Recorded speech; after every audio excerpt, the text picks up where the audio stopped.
नमस्कार, आदाब, अभिनंदन, सत श्री अकाल। आप सभी लोगों का एक बार फिर से स्वागत है कहानी के इस ताज़ा तरीन एपिसोड में। दोस्तों, आज की कहानी जो मैं आपको सुनाने जा रहा हूं वो एक ऐसे जीनियस आतंकी की कहानी है जिसका आईक्यू लेवल आइंस्टीन के आईक्यू लेवल से भी ज़्यादा था, यानी कि बहुत ज़्यादा ब्रिलियंट व्यक्ति था। दोस्तों, बात 1967 की है। अमेरिका के बर्कले यूनिवर्सिटी में एक 25 साल की छोटी सी उम्र में नौजवान व्यक्ति असिस्टेंट प्रोफेसर बनता है। पता लगता है कि इसका आईक्यू लेवल 167 है, जो कि मशहूर साइंटिस्ट अल्बर्ट आइंस्टीन के आईक्यू लेवल से भी 7 पॉइंट ज़्यादा है। एक दिन अचानक ये प्रोफेसर अपनी नौकरी छोड़ देता है। छोड़ने के बाद अचानक गायब हो जाता है। गायब होने के बाद अगले 17 सालों तक ये शख्स अमेरिका के अलग अलग हिस्सों में छोटे बड़े धमाके करता है। अमेरिकी सुरक्षा एजेंसी FBI को इसे पकड़ने के लिए सबसे खर्चीले ऑपरेशन को चलाना पड़ता है। शायद अमेरिकी खुफिया एजेंसी का अब तक का ये सबसे महंगा ऑपरेशन है। 20 साल की मशक्कत के बाद इस प्रोफेसर को जंगल से पकड़ा जाता है, वो भी जंगल में एक झोपड़ी नुमा मकान से। इसके बाद इस शख्स को गिरफ्तार कर लिया जाता है और ये पकड़ा कैसे जाता है? एक छोटी सी गलती की वजह से, एक चिट्ठी की वजह से। आज की इस कहानी में मैं आपको यही बताऊंगा कि इसने एक छोटी सी गलती कैसे कर दी, और जब ये पकड़ा गया तो पकड़ने के बाद इसके पास से क्या मिला। दरअसल ये कहानी की शुरुआत होती है अमेरिका के शिकागो शहर से। शिकागो शहर में थियोडोर रिचर्ड कंजिस्की नाम के एक बिजनेसमैन रहा करते थे। उन्हीं के यहाँ 22 मई 1942 को एक बच्चे का जन्म होता है और इस बच्चे का नाम रखा जाता है टेड कंजिस्की। टेड कंजिस्की बहुत ज़्यादा ब्रिलियंट था। इसकी जो शुरुआती शिक्षा है वो शिकागो में ही होती है। हालांकि बचपन से बहुत ज़्यादा ब्रिलियंट था और ये बिल्कुल शाई मिजाज का था, शर्मीला था, किसी से ज़्यादा बातचीत नहीं किया करता था। एक दिन इसके पिता ने कहा कि तुमसे मिलने तुम्हारी चाची आई हैं, उनसे बातचीत क्यों नहीं करते। इस पर टेड ने जवाब दिया कि चाची मेरी बातों को समझ नहीं पाएंगी और मुझे भी नहीं समझ पाएंगी, तो मैं उनसे बात क्या करूं। 16 साल की उम्र में टेड कंजिस्की को हार्वर्ड यूनिवर्सिटी से स्कॉलरशिप मिल गई। यहाँ से बैचलर करने के बाद टेड ने आगे की पढ़ाई मिशिगन यूनिवर्सिटी से पूरी की। ऐसा कहा जाता है कि टेड ने PhD की परीक्षा में जो सवाल पूछे गए थे वो बहुत ही कम समय में सॉल्व कर दिए, और उन्होंने कहा कि ये उनके लिए बाएं हाथ का खेल था। टेड ने एक ऐसा रिसर्च पेपर लिखा जो कई प्रोफेसर आज तक नहीं समझ पाए। कहते हैं कि अमेरिका में उसके लिखे गए रिसर्च पेपर को समझने वाले सिर्फ 10 से 12 लोग ही हैं। टेड कंजिस्की ने 1969 में कैलिफोर्निया के बर्कले यूनिवर्सिटी में असिस्टेंट प्रोफेसर के तौर पर नौकरी की शुरुआत की। जब नौकरी शुरू की तो उनकी उम्र महज 25 साल थी। 2 साल तक नौकरी करने के बाद अचानक एक दिन 1971 में टेड कंजिस्की नौकरी छोड़ देते हैं और चले जाते हैं अमेरिका के ही लिंकन शहर में, और वहीं पर जंगल में झोपड़ी बनाकर रहने लगते हैं। उनके इस फैसले से न सिर्फ उनका परिवार बल्कि हर कोई दंग रह गया था कि टेड ने ऐसा फैसला क्यों लिया। ये किसी को नहीं पता था कि उनके इस फैसले लेने का पीछे का कारण क्या है, कि अमेरिका की टॉप यूनिवर्सिटी में पढ़ाने वाला प्रोफेसर अब अच्छी सैलरी वाली नौकरी छोड़कर ऐसे जंगल में रह रहा था जहां न बिजली था न पानी था, यानी कि जीवन जीने के लिए मूलभूत जरूरत तक नहीं थी। ये जो फोटो आप देख रहे हैं स्क्रीन पर, ये उस टेड कंजिस्की की है जिसे 20 साल की उम्र में ही हार्वर्ड यूनिवर्सिटी से स्कॉलरशिप मिली थी। दोस्तों, अब मैं आपको बताऊंगा कि इस जीनियस व्यक्ति के, जीनियस प्रोफेसर के आतंकवादी बनने की शुरुआत कहां से होती है। दरअसल बात 25 मई 1978 की है। 25 मई 1978 को अमेरिका के नॉर्थ वेस्टर्न यूनिवर्सिटी कैंपस में एक बंद पैकेट मिलता है, और इस पैकेट पर यहाँ पढ़ाने वाले प्रोफेसर बर्कले क्रिस्ट का नाम लिखा होता है और पता लिखा होता है। प्रोफेसर अपनी जान पहचान वालों से सबसे पूछते हैं कि ये पैकेट किसने भेजा है, लेकिन हर जगह से मना हो जाता है कि हमने नहीं भेजा, ये हमने नहीं भेजा। तब प्रोफेसर तुरंत पुलिस को कॉल करते हैं। पुलिस आती है। पुलिस जब इस पैकेट को खोलती है तो एक हल्की आवाज़ से विस्फोट होता है। पुलिस अधिकारी पीछे हट जाते हैं। इससे ज़्यादा कोई हताहत तो नहीं होता, लेकिन चोटिल जरूर जो है हो जाते हैं। एक साल भी नहीं गुजरा था कि 1979 का समय आता है। फिर इस यूनिवर्सिटी के कैंपस में एक बार एक पैकेट आता है और इस पैकेट में फिर बम था, लेकिन इस बार पुलिस के आने से पहले ही ये बम ब्लास्ट हो जाता है और इसमें एक छात्र को चोट लग जाती है। जांच में पहले की तरह इस बार भी पुलिस के हाथ कुछ नहीं मिलता। सबूत के नाम पे पुलिस के हाथ खाली थे। फिर आता है एक साल बाद 1980 का दौर। 1980 में अमेरिका की एक एयरलाइंस में, जो कि शिकागो से वाशिंगटन जा रही थी, उसमें एक रखे हुए बैग से अचानक धुआं निकलने लगता है।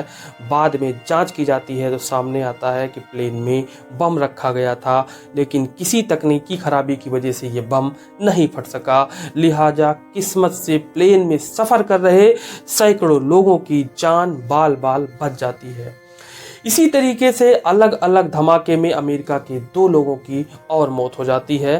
फिर आखिर अमेरिकी सरकार ने बम विस्फोट कराने वाले शख्स को खोजने के लिए ये जिम्मेदारी FBI को सौंप दी। अब FBI जो है वो अपनी जांच जो है वो शुरू कर देती है। जांच के बाद कुछ मीडिया रिपोर्ट में आता है कि ये टेड कंजस्की जो है वो आतंकी कैसे बना। तब बताते हैं कि जब ये हार्वर्ड यूनिवर्सिटी में पढ़ रहा था तो उसे साइकोलॉजी टेस्ट के लिए ले जाया जाता था। इस दौरान मनोवैज्ञानिक अक्सर टेड के बिहेवियर और उसके चेहरे के भाव को देखकर उसे डांटते फटकारते थे, यहाँ तक कि गालियाँ देते थे। इससे टेड इतना परेशान हो गया कि वो लोगों से घुलने मिलने से बचने लगा। वहीं एक दूसरी वजह भी बताते हैं इसके आतंकी बनने की। कहते हैं कि यह अपनी पसंद की महिलाओं से बात करने से हिचकता था। इसी वजह से अपनी पसंद की लड़की से प्यार वार की बात करना तो दूर, कभी बात ही नहीं कर पाया। और इस हिचक की वजह से उसके मन में घृणा, असंतोष और नाराजगी हावी होने लगी। उसे मॉडर्न लाइफ स्टाइल से इतनी चिढ़ होने लगी कि वो उससे नफरत करने लगा और धीरे धीरे आतंक के रास्ते पर चलने लगा। ये जो आप स्क्रीन पर फोटो देख रहे हैं, ये उसी झोपड़ी की है जहां टेड कंजस्की अपनी नौकरी छोड़ने के बाद में अकेले गुमनामी का जीवन जीते थे। अमेरिकी खुफिया एजेंसी को इस टेड कंजस्की नामक व्यक्ति को, आतंकी को गिरफ्तार करने के लिए पूरे 20 साल लग गए और गिरफ्तार करने के लिए अमेरिकी खुफिया एजेंसी FBI को 150 एजेंटों की मदद की जो है ज़रूरत पड़ी। इस टेड कंजस्की नामक व्यक्ति को अमेरिका में लोग यूना बॉम्बर भी कहते थे। यूना बॉम्बर कहने के पीछे का जो कारण था वो ये था कि ये प्रोफेसर लगभग, ये आतंकी जो था, ये टेड कंजस्की, ये अपनी अधिकतर घटनाएं वो अमेरिका के यूनिवर्सिटीज़ में करवाता था। तो यूनिवर्सिटीज़ में करवाने की वजह से अमेरिका में से यूना बॉम्बर कहने लगे। अब बात करते हैं, आपको बताएंगे कि ये पकड़ा कैसे गया। दरअसल 1995 में एक रोज यूना बॉम्बर या टेड कंजस्की का खत अमेरिका के सबसे बड़े अखबार द वाशिंगटन पोस्ट के दफ्तर में आता है। यूना बॉम्बर या टेड कंजस्की ने इस खत का नाम industrial society and its future रखा था। इस खत में उसने लिखा था कि अखबार ने अगर इस पत्र को नहीं छापा तो अमेरिका में इस तरीके से जो छोटे मोटे हमले हो रहे हैं वो जारी रहेंगे। FBI ने अखबार को ये चिट्ठी छापने की इजाज़त दे दी। इस चिट्ठी में लिखा था कि इंडस्ट्रियल रिवॉल्यूशन के चलते इंसान टेक्नोलॉजी पर निर्भर हो गया है और उसने अपनी आज़ादी खो दी है। इंसान को इससे होने वाले खतरों के लिए सतर्क करना बहुत ज़रूरी है। इसके लिए सतर्क करने के लिए विस्फोट का होना भी बहुत ज़रूरी है। ये जो मैं आपको फ़ोटो दिखा रहा हूँ वो टेड कंजस्की की है, जो कि बीच में है, और ये उनके बचपन की फ़ोटो है, जो कि लेफ्ट हैंड पे जिसकी फ़ोटो है उनके भाई डेविड की है। उसके बाकी भाई बहन की जो फ़ोटो है वो भी इसमें नज़र आ रही है। अब यूना बॉम्बर की जो चिट्ठी थी वो अखबार में छपती है और छपते ही उसके भाई और भाभी ने उसकी पहचान कर ली। यूना बॉम्बर ने जो चिट्ठी लिखी थी वो 35,000 शब्दों में थी और इस चिट्ठी में मॉडर्न सोसाइटी का कड़ा विरोध किया था उसने। FBI डायरेक्टर लुइस फ्री ने इस चिट्ठी को छापने की इजाज़त ये सोच कर दी थी कि उसकी भाषा को, यूना बॉम्बर की भाषा को पढ़कर कोई इसकी पहचान कर लेगा। FBI के डायरेक्टर की ये जो सोच थी वो बिल्कुल सही साबित हुई। हजारों लोगों ने इस चिट्ठी को पढ़ने के बाद संभावित बॉम्बर होने की जानकारी पुलिस को दी, लेकिन इन्हीं में से एक शख्स था डेविड कंजिस्की। डेविड कंजिस्की और उसकी पत्नी ने दावा किया कि वो इस बॉम्बर को पहचानता है। ये कोई और नहीं बल्कि डेविड का भाई ही है। ऐसा दावा करने से पहले डेविड ने एक प्राइवेट जांच एजेंसी हायर की। इस जांच एजेंसी ने 6 महीने की जांच के बाद कहा कि ये डेविड का भाई टेड कंजिस्की ही है। इसके बाद डेविड और उसकी पत्नी ने FBI को ये जानकारी दी कि जो चिट्ठी है, ये चिट्ठी लिखने वाला कोई और नहीं, मेरा भाई टेड कंजिस्की ही है। FBI ने टेड कंजिस्की की लोकेशन को ट्रेस करना शुरू कर दिया और अचानक एक दिन FBI और पुलिस की टीम ने जंगल से टेड कंजिस्की को गिरफ्तार कर लिया। उसको 10 बाई 14 फीट की झोपड़ी से गिरफ्तार किया गया था, जो कि प्लाईवुड की बनी हुई थी। जब गिरफ्तार किया गया तो वहाँ से कुछ कागज जो है वो बरामद किए गए और वहाँ पर पुलिस को, FBI को एक जो है 2 जिंदा बम और बम बनाने का सामान भी मिला। उसके भाई डेविड ने उसकी पहचान करके पुलिस को जानकारी दी। तब इस पर टेड ने कहा था कि मेरा भाई मुझसे प्यार करता है, वो ऐसा नहीं कर सकता। इतना विश्वास था टेड कंजिस्की को अपने भाई पर। 4 मई 1998 को टेड ने अपना अपराध स्वीकार कर लिया। इसके बाद उसे उम्र कैद की सज़ा सुनाई जाती है।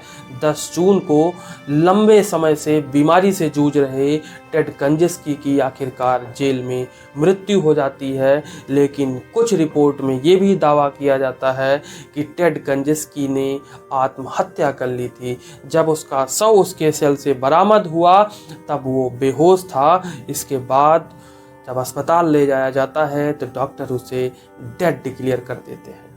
तो आज की इस कहानी में हमने एक जीनियस व्यक्ति, जिसका IQ लेवल आइंस्टीन से भी ज़्यादा तेज था, लेकिन वो कैसे यूना बॉम्बर बना, कैसे एक आतंकवादी बना, उसकी कहानी हमने बताई। लेकिन दुनिया में कैसे कैसे लोग भरे पड़े हैं। अगर वो अपने दिमाग का इस्तेमाल मानवता के लिए करता, किसी सकारात्मक दिशा में करता, तो शायद अमेरिका के लिए और इस संसार के लिए कुछ बड़ी उपलब्धि जो है वो हासिल करता। शायद मानवता के लिए कोई बड़ी खोज करता, शायद कुछ बड़ा काम करता जिससे लोग उसे याद करते, जैसे कि अल्बर्ट आइंस्टीन को लोग याद करते हैं। लेकिन इस व्यक्ति ने अपनी एक सनक की वजह से अपने दिमाग का जो प्रयोग है वो गलत कार्यों में किया और गलत कार्यों में करने की वजह से एक आतंकी बन बैठा और बाकी की बची हुई जीवन को उसे जेल में गुजारना पड़ा। फिलहाल दोस्तों, आज की कहानी में इतना ही। कल फिर एक नई कहानी में, फिर एक नए टॉपिक में, फिर एक नई इन्फॉर्मेशन के साथ आपके समक्ष रूबरू होएंगे। तब तक के लिए नमस्कार, शुभ रात्रि।